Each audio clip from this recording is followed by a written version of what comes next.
Good evening, ladies and gentlemen. Welcome back. Let us learn few more words and sentences. Try to hone our English speaking abilities. मैं कुछ एक word और sentence share करूंगा आपके साथ जो कि लेगेसी सीरीज के लिए हुए हैं। हम पहले कुछ सिनेरियोज सीखने की कोशिश करेंगे। मैं आपको बैकड्रॉप बताऊंगा किस तरीके से वो इस्तेमाल हुए हैं। आपको एग्जाम्पल बताऊंगा। उन एग्जाम्पल्स की मदद से हम ये सीखने की कोशिश करेंगे कि हम अपनी फीलिंग्स को कैसे जाहिर कर सकते हैं। वो वर्ड्स और सेंटेंसेस कहाँ पे, किस वक्त पे, कौन से फीलिंग को जाहिर करने के लिए इस्तेमाल किए जा सकते हैं। जैसे हमने हिंदी भी इसी तरीके से सीखी थी। हमने लोगों को देखा वो कैसे क्या कर रहे हैं, अपनी कौन सी बॉडी लैंग्वेज को जाहिर करने के लिए किस सेंटेंस का इस्तेमाल कर रहे हैं। जैसे कि अगर कोई एक गिलास लेके आ रहा है तो आपने देखा होगा, आप कहोगे भी, किसी ने बोला कि पानी लेके आओ, तो आपको ने कोई ग्रामर थोड़ी ना सीखी थी पानी लेके आओ पता लगाने के लिए कि भी वो पानी लेके आओ बोलोगे तो गिलास लेके आएगा। तो उस तरीके से हम ये सीखने की कोशिश करेंगे। तो पहला वर्ड है गलिबल। गलिबल का मतलब होता है easily persuaded to believe something. ठीक है, इसका सिनोनिम क्रेडुलस भी होता है। मतलब कुल मिला के मोटा मोटा ये समझो कि जिसको आप आसानी से समझा सके। नेगेटिवली बोल सकते हैं कि आप आसानी से बहका सकें। जैसे बच्चों को कहा जाता है कि बच्चे के लिए कह सकते हैं कि वो गलीबल होता है। बच्चे को आप कुछ चीज़ बताओगे वो ज़्यादातर मान जाता है, ज़्यादा रीजनिंग नहीं करेगा। तो कोई एक ऐसा इंसान जो कि जल्दी ट्रस्ट कर लेता है, या जिसको आप कुछ बताने की ज़्यादा ज़रूरत नहीं होती है, जिसको आपने बता दिया कि भाई ऐसे ऐसे होता है यार ये चीज़, और अब वो मान जाएगा, वो आप पे ट्रस्ट करता है, ठीक है हाँ वो आप कुछ बोल रहे हो तो सही ही होगा, उस ऐसे इंसान को आप गलीबल बोलते हो। कि उसको आपको कुछ ज़्यादा डिटेल में या कुछ ज़्यादा जिसको वो ज़्यादा आप पे शक नहीं करता है, आप जैसा बताते हैं वैसा ही उस चीज़ को वो मान लेता है, ज़्यादा क्वेश्चनिंग नहीं करता है। तो पहला सेंटेंस इसी वर्ड से मिलता हुआ, is a nice guy bit gullible. तो ये कुछ विचेज़ हैं, दो बेटियां हैं, इनका एक प्रिंसिपल है, वो प्रिंसिपल इनका फादर है। तो एक तरीके से बड़ाई भी कर रही हैं और थोड़ा सा सरकास्टिकली भी बोल रही हैं। कुछ काम के लिए वो बताती हैं, वो मान जाता है। तो ये कह रही हैं कि वो अच्छा बंदा है, he is a nice guy, अच्छा है, बट बिट गलिबल। तो एक और विच है जो कि उसकी रिश्ते में बेटी नहीं लगती है, बट वो बेटी जैसी ही है। तो वो रिप्लाई करती है, जब वो उसकी बेटियां बोलती है इज़ अ नाइस गाय, वो रिप्लाई करती है दूसरी कि बिट गलिबल, कि मान जाते हैं इजीली, इजीली मान जाते हैं। ऐसा कुछ ज़्यादा उनको प्रोपेगेंडा या कुछ ज़्यादा ऐसा मैनिपुलेशन करने की ज़रूरत नहीं पड़ती है। आप कोई वो जाते हैं किसी चीज़ को एक्सप्लेन करते हैं उनसे कि देखिए ये चीज़ ऐसे होनी चाहिए, उनको मुझे ये लगता है कि भाई ये ऐसे होगा तो इससे ये फ़ायदा होगा। Then is we wouldn't have known what we were up against. We wouldn't have known what we were up against. हम किसके खिलाफ है हमें पता ही नहीं चलता। तो ये कुछ एक विचेज़ हैं जो ये बोल रही हैं, आपस में डिस्कशन कर रहे हैं कि भाई हमें पता ही नहीं चलता कि हम किस चीज़ के खिलाफ हैं। मगर मैं एम्फेसिस जिस चीज़ पे करना चाहता हूँ वो सेंटेंस थोड़ी देर में आएगा। मैं बस यहाँ पे ये शेयर करना चाहता हूँ आपके साथ कि ये बैकड्रॉप क्या है, ये कहानी क्या है। तो कुछ घटनाएं हो रही होती हैं उनके स्कूल में, जिस घटनाओं को वो अच्छे तरीके से लड़ पाते हैं, ये बच्चे आपस में मिलके लड़ पाते हैं और इसका सॉल्यूशन निकाल पाते हैं। मगर ये सॉल्यूशन निकाल पाते हैं किसी एक एक इंडिविजुअल है जिसकी इनको मदद लेनी पड़ती है। वो इंडिविजुअल मदद करता है इनकी, और ये आपस में एक दूसरे की मदद करते हैं और सॉल्यूशन निकाल लेते हैं। अब ये आया जिसमें मैं फोकस करना चाहता हूँ, वो सेंटेंस क्या है कि if it was not for you. तो वो इंडिविजुअल जिसने उनकी मदद करी थी, वहाँ पे उससे इस लाइन का लेना देना है कि if it was not for you. अगर तुम नहीं होते, अगर तुम नहीं होते, अगर तुम्हारी मदद नहीं मिली होती तो ऐसा कर पाना बहुत ही मुश्किल था। तो मैंने ये सेंटेंस यहाँ पे इसलिए डाला है जैसे कि हम किसी का धन्यवाद करना चाहते हैं, किसी ने या किसी को हमने मान के चलते हैं कि उसने हमारी बहुत मदद करी है और हम रिप्लाई करना चाहते हैं इंग्लिश में। उसको जाके हम ये बोलते हैं कि भाई अगर आप नहीं होते तो ये कर पाना हमारे लिए बहुत ही असंभव था, मुश्किल था। तो आप ये कह सकते हैं, इस सेंटेंस का इस्तेमाल कर सकते हैं, if it was not for you. तुम नहीं होते तो, तुम ही थे, तुम थे, इसलिए ही ये हो पाया।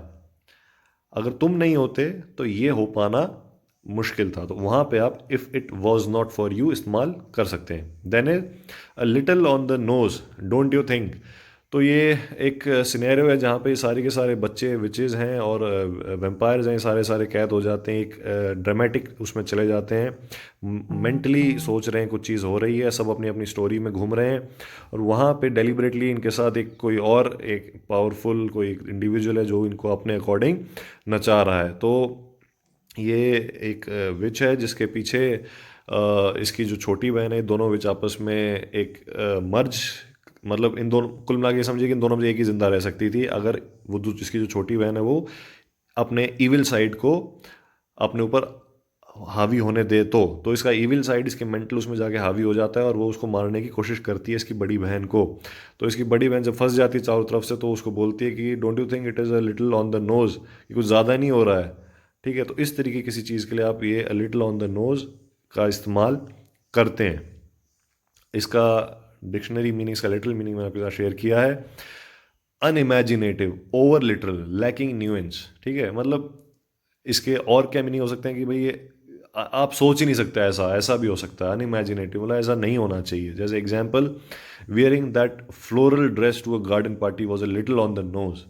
मतलब कोई वो घास फूस और वो लगा के गुलाब सुलाब इस तरीके की जो ड्रेसेस होती हैं जो कि बीचेस में जनरली पहनते हैं, वो लगा के गार्डन पार्टी में आ जाए। मतलब किसी ने अपने कोई घर के आसपास या कोई कोई गार्डन है वहाँ पे पार्टी थ्रो की है, जहाँ पे ज़्यादातर लोग गाउन्स और ये इस तरह के कोट वगैरह, मतलब थोड़ा सा फॉर्मल ड्रेस पहन के जाते हैं, वहाँ पे कोई इनफॉर्मल ड्रेस पहन के आ जाए और उसको आप ये बोलो कि don't you think it is a little on the knows. तो मुझे नहीं लगता कि कुछ ये थोड़ा सा अनइमेजिनेटिव टाइप का है, कुछ ज़्यादा तुम ओवरबोर्ड हो गया है, तुमने कुछ ज़्यादा वो ज़्यादा हो गया है, ऐसा नहीं लगता, मुझे नहीं लगता कि ऐसा हो गया है। Then is I will ever pry you out of your sister's claws. तो ये अगेन उन्हीं दो बहनों के बारे में बात हो रही है। तो इसकी जो छोटी बहन है उसका माना जाता था कि वो थोड़ी सी पॉजिटिव है, वो लोगों की मदद करती है, ऑल दो पहले सेंटेंस में उसका ईविल जो साइड है उस पर काबू पा लेता है क्योंकि उसने कोई डार्क मैजिक का इस्तेमाल किया होता है इसलिए। अदरवाइज वो नॉर्मल एक पॉजिटिव है, बड़ी बहन से बेटर है। बड़ी बहन थोड़ी सी इविल नेचर की, नेगेटिव उस नेचर की है। तो इस जो छोटी बहन है इसकी एक फ्रेंड होती है, अगेन दूसरी विच होती है। तो वो विच इसको उस सपने में, इसकी जो वो स्टोरी बनी हुई है उस स्टोरी में मिलती है, और वो क्या बोलती है कि क्या मैं तुम्हें तुम्हारी तुम्हारी बहन के चंगुलों से छुड़ा पाती। क्लॉज होता है नाखून, मगर यहाँ पे कैसे इस्तेमाल किया है, जब उसके चंगलों से क्या निकाल पाती उसके लिए क्लॉज किया है, और प्राय निकाल पाती के लिए कि क्या मैं निकाल पाती तुम्हें, उसके लिए प्राय यू आउट, और उसके कब्जे से उसके लिए क्लॉज। देन यहाँ पे लिटरल मीनिंग मैंने शेयर किया है आपके साथ प्राय आउट का। प्राइड आउट लिखा है यहाँ पे, to extract something with or as if with a lever. Example है, I pried out the staples from the thick report. मतलब वो जो एक कागज़ है उसके ऊपर जो स्टेपल करते हैं, मैंने तुम्हें वहाँ से मैं उसको स्टेपल को निकाल पाया उसमें से। ठीक है, आई प्राइड आउट, जोर लगाना पड़ा इसको उसको निकालने के लिए, तो इसलिए pry. They pried the microphone out of my hands to stop me from singing. उनको मेरे हाथ से वो जो माइक है वो ज़बरदस्ती खींचना पड़ा ताकि वो मेरे को गाना रोक सकें। तो प्राय क्या है, खींचने के लिए, मगर किस सेंस में, जहाँ पे आपको फोर्स लगाना पड़ रहा है, ज़बरदस्ती करनी पड़ रही है। देन इज सेकंड क्या है इसका, to obtain something from someone with effort और डिफिकल्टी। किसी से कोई चीज़ हासिल करनी पड़ रही है, जोर लगा के, मुश्किल हो रही है। The detective finally pride confession out of the suspect. जो सस्पेक्ट था उससे उन्होंने कन्फेशन फाइनली निकाल ही लिया, थोड़ा सा जोर लगी। Then is though how I ended up here confounds even me. तो एक बंदा है जो कि इस स्टोरी में पहले आता है, वो ऑलरेडी देखा जाए तो स्टोरी का हिस्सा नहीं है, मगर वो उस पार्टिसिपेट भी नहीं कर रहा, मगर वो जो जिस कहानी में जो एक अपनी बनाई हुई मेंटली जो कहानी उसमें उसमें पार्टिसिपेंट जी होने चाहिए, बट वो पार्टिसिपेंट नहीं था, बट फिर भी उसमें गया हुआ है। तो वो बंदा है बोलता है कि भाई मैं यहाँ पे कैसे हूँ, ये मुझे भी समझ में नहीं आया। ठीक है, सरप्राइजिंग है मेरे लिए भी कि मैं यहाँ पे कैसे हूँ। ये एक इनका एक एक विच है, ये भी एक प्रिंसिपल था इनका। जो कि वहाँ पे नहीं होना चाहिए था इनकी स्टोरी में, क्योंकि वो पार्टिसिपेंट ही नहीं था उस इस मेंटल इस कहानी में। इस मेंटल जो दिमाग का जो एक गेम है, इसमें वही लोग जा सकते हैं जो उसमें पार्टिसिपेंट है, मगर वो आ जाता है बिना पार्टिसिपेट करते हुए भी। तो वो भी ये कह रहा है कि भाई मुझे भी समझ में नहीं आया कि मैं यहाँ पे कैसे आ गया। तो कन्फाउंड का लिटिल मीनिंग मैं आपके साथ शेयर किया है कि if someone or something confounds you, they make you feel surprised or confused, often by showing you that your opinions or expectations of them were wrong. तो लिटिल मीनिंग क्या कहता है कि सरप्राइजिंग तो है, मगर किस तरीके से कि जो आपका उनके खिलाफ, उनके प्रति ओपिनियन था या उनके प्रति एक्सपेक्टेशन थी, वो गलत थी। एग्जाम्पल क्या है, जैसे नीचे वाला एग्जाम्पल लेते हैं, तो चॉइस ऑफ गवर्नर में कन्फाउंड अस ऑल। तो गवर्नर का जो चॉइस, जो जिसको गवर्नर के लिए चूज़ किया गया है, वो हो सकता है कि इससे हमें सरप्राइजिंग हो हमारे लिए। ठीक है।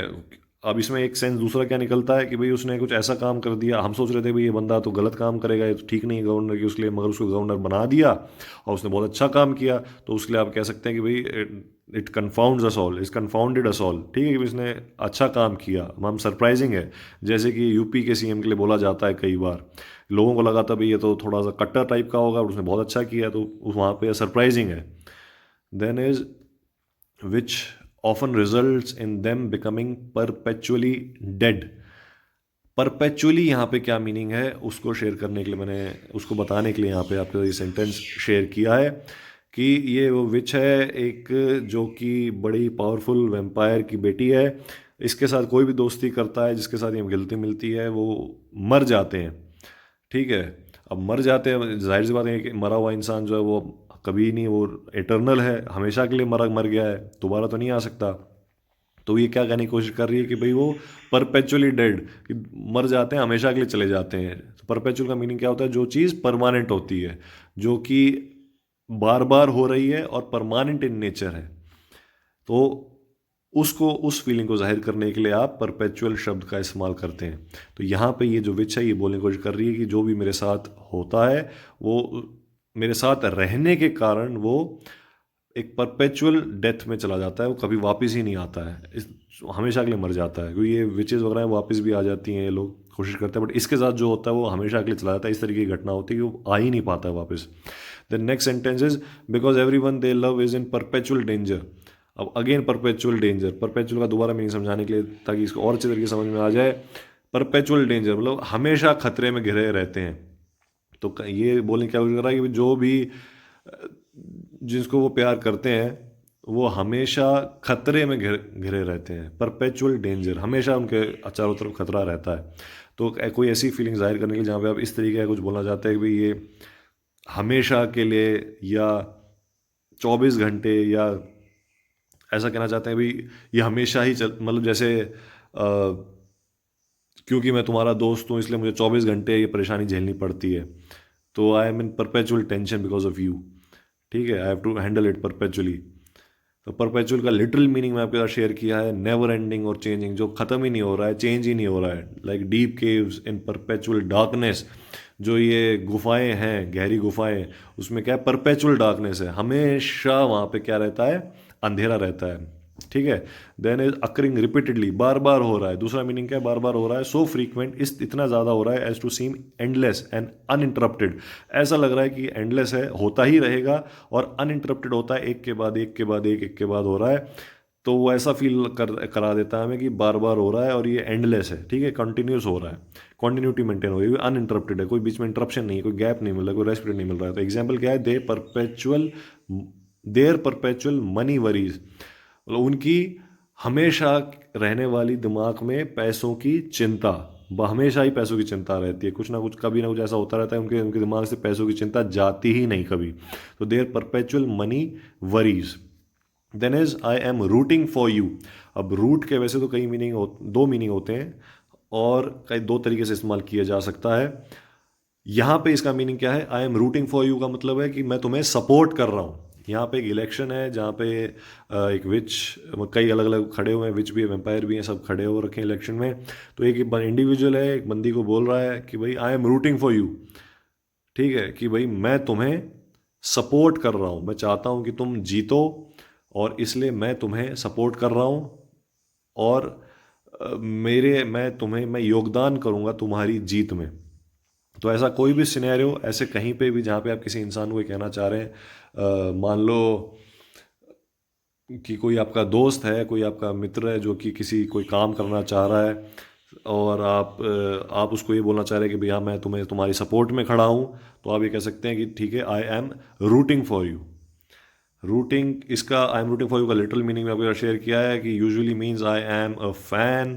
Fans are sometimes called rooters, भी रूट गड़े रहते हैं, वो क्रेजी होते हैं, तो उससे रूट, रूट का मतलब क्या होता है, गाड़ किसी चीज़ में अटक जाना, गाड़ मतलब पेड़ों की जड़ें होती है उसके रूट बोलते हैं, तो उससे इसका मीनिंग निकला हुआ है। और या सपोर्ट यू, सपोर्ट क्या होती है किसी चीज़ को, रूट से क्या है, रूट पेड़ को सपोर्ट देती है, तो उससे भी एक अलग मीनिंग निकलता है। तो इंग्लिश में इस तरीके से वर्ड के जो लिटरल मीनिंग है उससे अलग अलग सेंटेंस में उसका एसेंस को यूज़ कर लिया जाता है, और उससे उसका मीनिंग थोड़ा सा चेंज होता रहता है। Then is what I hope you win or I am cheering for you. तो ये इसका एग्जाम्पल है कि भाई अगर आप ऐसा कुछ कहना चाहते हैं कि आई होप यू विन या I am cheering for you, उसके लिए आप क्या यूज़ कर सकते हैं, I am rooting for you. दूसरा क्या है, क्लोजली रिलेटेड है, is I am on your team. So good evening, keep learning, I will meet you again, keep practising, take care, bye bye.